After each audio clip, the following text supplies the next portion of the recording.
Picture a well-manicured garden. The secret behind such beauty often lies in the unseen art of pruning. But what exactly is pruning and why is it so important? Let's dive into it. Pruning in its simplest form is the selective removal of plant parts, typically branches and buds. It's like giving your plants a haircut, but with a lot more science behind it. This isn't just about making your garden look neat and tidy, although that's certainly a bonus. Pruning plays a key role in promoting plant health, growth, and overall aesthetics. Think of it this way, plants, like people, need space to grow.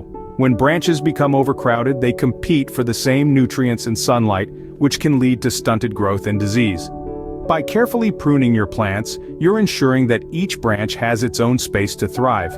But the benefits don't stop there. Pruning also helps improve the structural integrity of the plant. By removing weak or damaged branches, you're preventing potential breakage that could harm the plant or even pose a risk in your garden. And let's not forget about sunlight penetration and air circulation.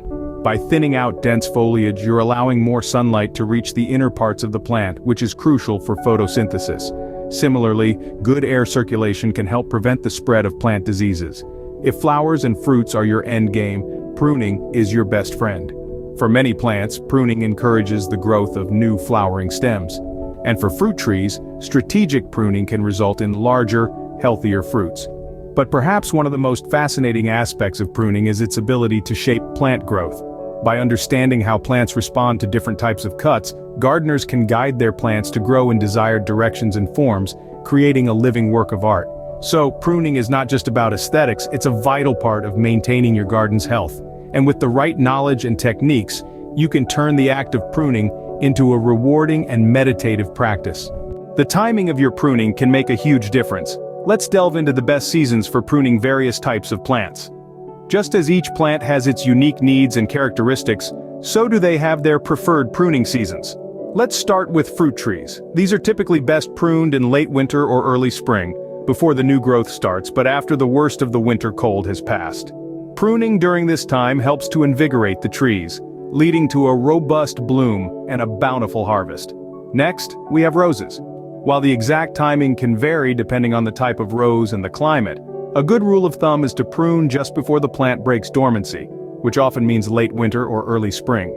This timing allows the rose to direct its energy into strong new growth as soon as the weather warms. Moving on to perennials, these plants often benefit from a spring pruning, once the new growth begins to show. Pruning perennials in the spring can help to shape the plant and remove any winter damage, leading to a healthier, more attractive plant. Now let's talk about shrubs. Deciduous shrubs are often best pruned in late winter or early spring while the plants are still dormant. This allows you to easily see the plant's structure and make strategic cuts. Evergreen shrubs, on the other hand, are usually pruned in late spring or early summer, after the new growth has hardened off. But remember, these are general guidelines. The specific timing can vary depending on the exact species and the local climate. When in doubt, it's always a good idea to consult with a local extension service or a knowledgeable nursery staff. So, how do you know exactly when to prune? One helpful cue is to look for the swelling or bud break on the plant. This is when the buds begin to swell and show signs of opening. This signals that the plant is coming out of dormancy and is ready for pruning. Another cue is the plant's overall health. If a plant is struggling or has been damaged by disease or pests, it may benefit from a timely pruning to remove the affected parts and stimulate new, healthy growth. I hope this gives you a clearer picture of when to prune your plants. Remember, pruning at the right time can help your plants to thrive and can make your garden more beautiful and productive. But also keep in mind that it's better to prune at the wrong time than not to prune at all.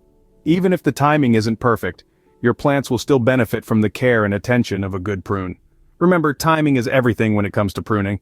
Now that we know when to prune, let's explore how to do it right. Pruning is an art, a blend of science and aesthetics that can transform a garden. Yet, it's not as daunting as it sounds. With a few essential techniques, anyone can master this skill. Let's dive into the how-to of pruning. First off, equip yourself with the right tools. There's an array of pruning tools out there, but 3 main ones will get you through most tasks. Hand pruners, ideal for small branches and twigs. Loppers, they're like hand pruners but have long handles for extra leverage, perfect for thicker branches. And pruning saws, the go-to tool for anything too thick for loppers. Now, let's get down to the nitty-gritty. The first technique we'll cover is thinning cuts. This technique is all about removing an entire branch or stem back to its point of origin. It's like giving your plant a fresh start, allowing it to focus its energy on new, healthy growth. This method is great for maintaining the plant's natural shape and improving air circulation and light penetration. Next up, heading cuts. This method involves cutting a branch or stem back to a bud or a side branch. The goal here is to encourage bushier growth as the plant responds by producing multiple shoots from the cut site. Heading cuts are often used for shaping plants, promoting flower and fruit growth, and controlling size. Now, let's talk about a concept that's key to successful pruning: cutting back to a bud. When making a cut, it's crucial to find an outward-facing bud. Cut about 1/4 inch above the bud at a 45-degree angle, with the highest point of the cut opposite the bud. This method ensures the new growth will be directed outward, preventing overcrowding and maintaining the plant's natural form. Another pivotal technique is selective pruning. This is where the artistry comes in. Selective pruning involves choosing specific branches to remove based on their impact on the plant's overall structure. It's about seeing the potential in your plant and shaping its future growth. This technique is particularly useful for maintaining the health and aesthetics of mature trees and shrubs. Don't forget about seasonal pruning either. Remember our seasonal guide? Use it to determine the best time to do heavy pruning. Spring flowering plants are typically pruned right after they bloom, while summer flowering plants generally prefer to be pruned in early spring. Finally, always ensure your tools are sharp. Dull tools can lead to ragged cuts, which are more prone to disease and pest infestations. So, keep those blades sharp for clean, smooth cuts that heal quickly. Pruning can seem complex, but with a little practice and understanding, it becomes second nature. By employing these techniques, you'll not only improve the health and longevity of your plants but also enhance their beauty, leading to a more vibrant, flourishing garden. With these techniques, you're well on your way to becoming a pruning pro. While pruning has many benefits, there are also potential pitfalls to avoid. One of the most common mistakes is over-pruning. It's easy to get carried away, but remember, less is often more. Removing too much at once can stress plants and inhibit their growth. Another pitfall is pruning at the wrong time. Many plants have specific seasons when they respond best to pruning. Pruning out of season could lead to a disappointing bloom display or even plant damage. And let's not forget about the tools. Using dull or unsanitary tools is a recipe for disaster. Dull blades can damage plant tissues, making recovery harder.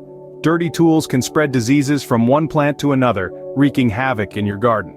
So keep these pitfalls in mind. Refrain from over-pruning, prune at the right time, and always use sharp, clean tools. Avoiding these common mistakes can keep your garden thriving. So, we've learned that pruning is an art, a science, and a crucial part of garden maintenance. It's not just about enhancing your garden's aesthetics, but also about promoting the health and growth of your plants. Whether it's seasonal pruning, mastering different techniques, or avoiding common pitfalls, every cut counts. And now, armed with these tips and techniques, you're ready to give your garden the care it deserves. Remember, a single cut can transform your garden. So don't be afraid to prune. Happy gardening!